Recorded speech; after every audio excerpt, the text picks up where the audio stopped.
All right, welcome. In this video, we're going to take a look at writing isotope names and symbols. So the way that you name an isotope is you write the name of the element, and you write a dash, and then followed by the mass number. And the way we find the mass number, it's the number of protons plus the number of neutrons. And then the way you write the isotope symbol is you write the element symbol, which I'm going to use X for short, and then you put the mass number on the top and the atomic number on the bottom. Okay, so if we take a look at this next one, we got a silicon atom. So the name is silicon. I'm going to write the symbol, and then it's got 16 neutrons. And notice that doesn't tell me the number of protons, but I can look at my periodic table and I see here's what silicon looks like. It's got a 14 at the top, and on the bottom it's got a 28.09. That number at the top is what tells me the number of protons. So silicon, if I try and find the mass number, it's got 14 protons and it's got 16 neutrons in it. So that means it's got a mass of 30. So this element is silicon 30. And if I were to write it out, it would look like this. And the 14 would go at the bottom. Notice how my mass number is not the same thing. Like this number and this number are not equal to each other, and that's okay.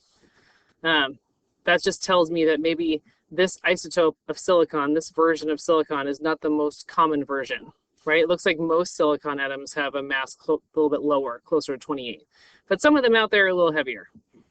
All right, this next one, we got an atom with 25 protons and 30 neutrons. So if it's got 25 protons, I'm gonna look up on the periodic table, and that looks like this element Mn, which is manganese. I know that wasn't on our list of ones that to memorize, so it's okay if you just had to look that up. Okay, so this is Mn. It's got 25 protons in it, and it looks like the mass is the protons plus the neutrons. So that's 25 plus 30, so that is 55. So it's Mn with a mass of 55. Whoops, my N got erased. Mn with a mass of 55. The name is manganese. Whoops, with a mass of 55. So manganese 55. All right, a zinc atom with 38 neutrons. So if I look up on the periodic table, zinc is element 30. This is what the symbol on the periodic table looks like. Boom. So zinc is Zn. It's got 30 protons in it. I'm just writing down what I know so far. Zinc. And then we name the isotope by its mass number. So the mass is the protons plus the neutrons. So 30 plus 38, there are 68. That's a mass of 68. So zinc 68. If you look at your average atomic mass, the average mass of zinc is close to 65. So again, this is not looking like the most common version of zinc, and that's okay, right? There's different versions. Some are heavier, some are lighter. But based on our info, this is the isotope we're looking at here. All right, last one, atom with 35 protons and 46 neutrons. So if it's got 35 protons, I'm gonna look up on the periodic table, and element 35 is bromine. Okay, it's Br, so that's bromine. And then the way I name it is by the mass number, right? So I'm going to add up the protons plus the neutrons. So 35 plus 46 is, what, 81, right? Okay, so bromine, 81.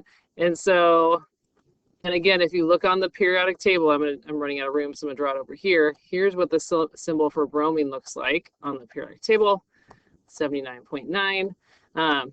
So bromine has 35 protons. The average mass is 79.9. So this isotope weighs 81. So this isotope is heavier than the average version. And again, that's okay.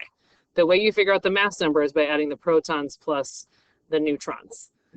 And then let's look at some more examples. This one is where we're given the symbol and trying to kind of work our way backwards. So iodine 121, iodine is the symbol I. And if I look at my periodic table, that's got 53 protons. And the way that you find the neutrons is you take the mass number minus the number of protons, right? Because protons plus neutrons equal the mass. So I got to do some subtracting to, do the reverse here. So 127 minus 53 is going to give you my number of neutrons here, which ends up being 74, right? Okay. The gold, 127, gold is AU. So thinking back to our elements list, if you forgot some of them, you can, search it. But gold is AU. How many protons does it have? It's got 79. How many neutrons? You subtract 197 minus 79. I'll let you do the math there. Tin, 124. Tin might not be one of those elements we learned, but the symbol is SN. That's what tin is. You look on the periodic table, it's got 50 protons. The way you figure out the neutrons is you do, again, the mass minus the protons.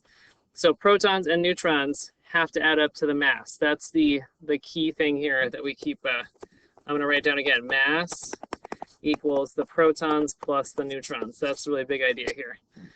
Cu, copper.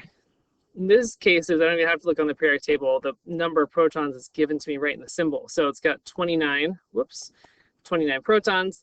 The neutrons is going to be 63 minus 29. Okay. So again, do the math, right? How many neutrons are there? Potassium, boom, it looks like it's got 19 protons. How many neutrons? Well, 42 minus 19, that's how many neutrons it's got. Cd, that is cadmium. It's got 48 protons, and the neutrons is 116 minus 48. So you'll notice that often the number of neutrons is greater than the number of protons, or sometimes they're equal. But often there's more neutrons than protons. All right. Thanks for watching. Let me know if you have questions.